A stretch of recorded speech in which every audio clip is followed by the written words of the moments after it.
Selamat pagi pemirsa, bertemu lagi bersama saya Citra Hasana. Kami telah merangkum sejumlah berita menarik dalam Sumut hari ini pagi selengkapnya. Berikut informasinya hanya untuk Anda.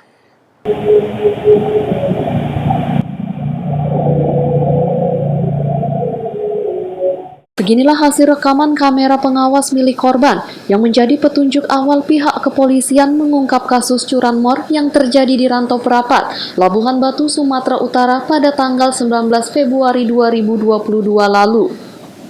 Dari hasil rekaman ini, personel Satreskrim Polres Labuhan Batu butuh waktu 1 bulan untuk meringkus Roy Madan 27 tahun dalam persembunyian usai menjual sepeda motor curiannya di Kabupaten Paluta.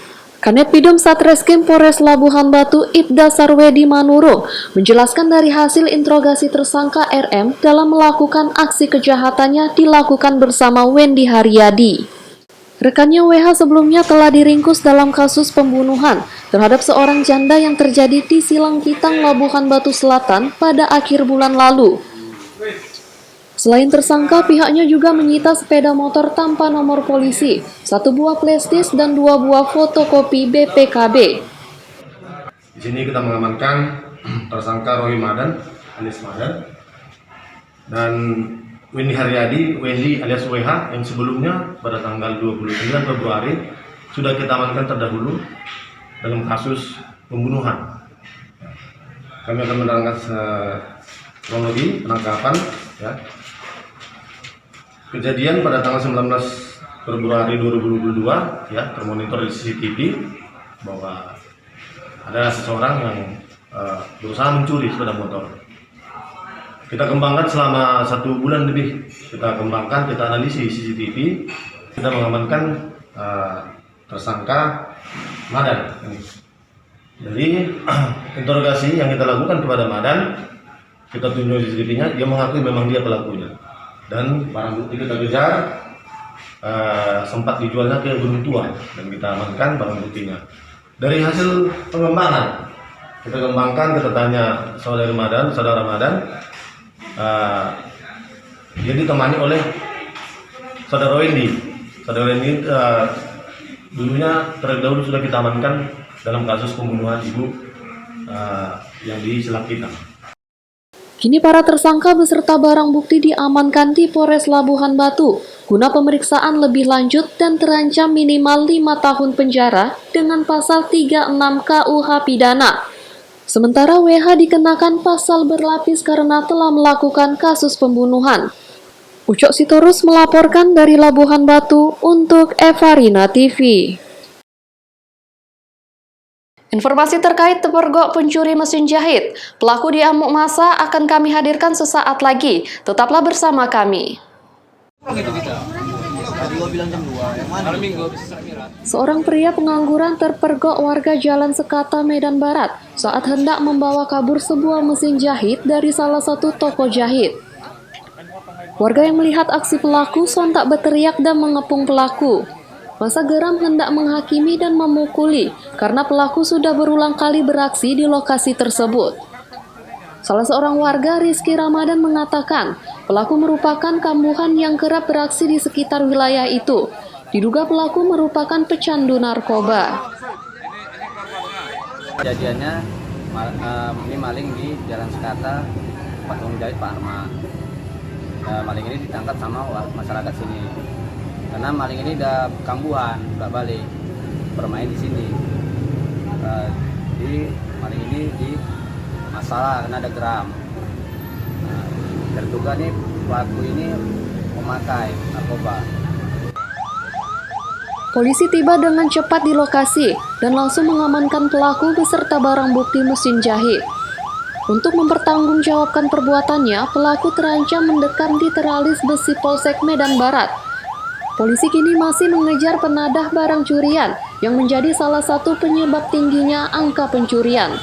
Wahyu Puratama melaporkan dari Medan untuk Evarina TV.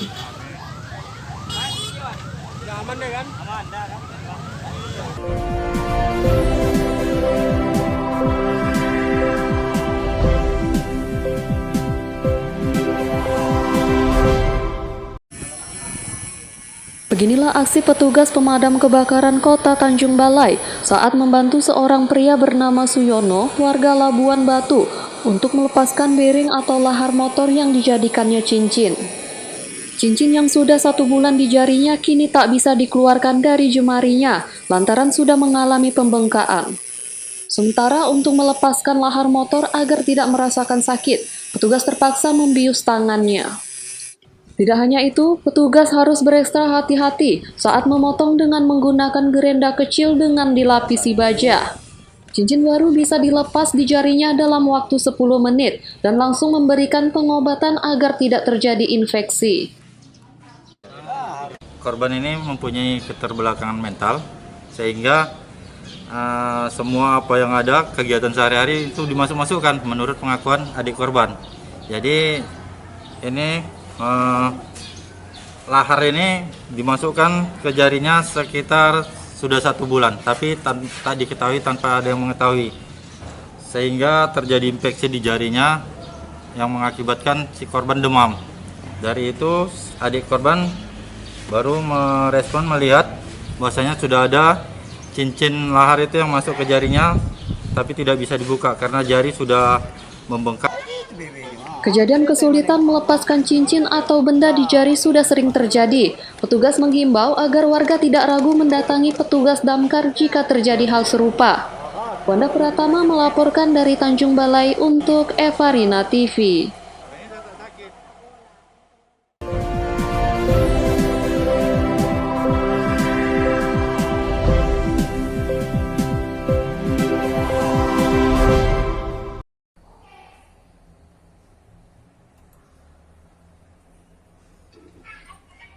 Dalam video hasil rekaman CCTV menampilkan ada seorang pria yang diketahui berinisial ED datang ke warung internet yang berada di Jalan Gatot Subroto, Kecamatan Binjai Barat, Kota Binjai, dengan menumpangi sepeda motor jenis Matic.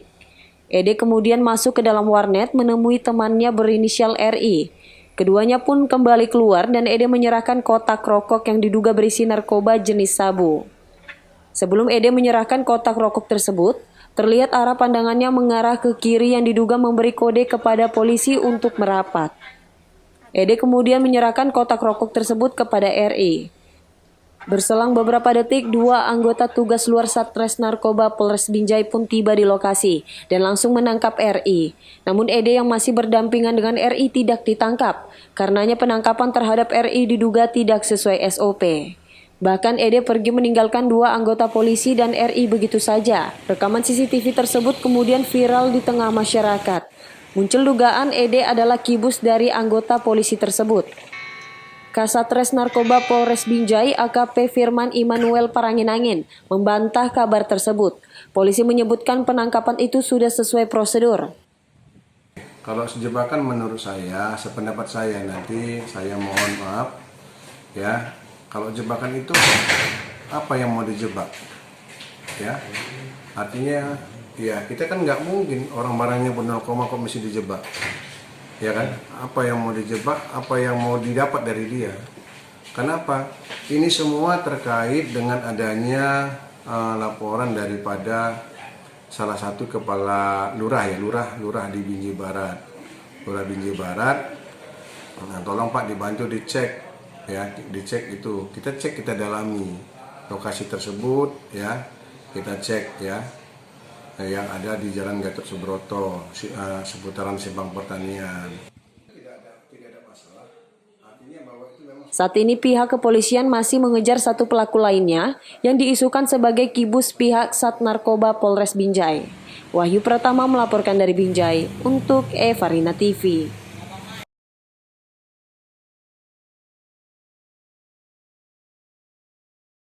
Jangan kemana-mana dulu pemirsa, kami akan hadir sesaat lagi dengan informasi. Kapolda tegaskan wanita tabrak Mako Polresta tidak terkait terorisme.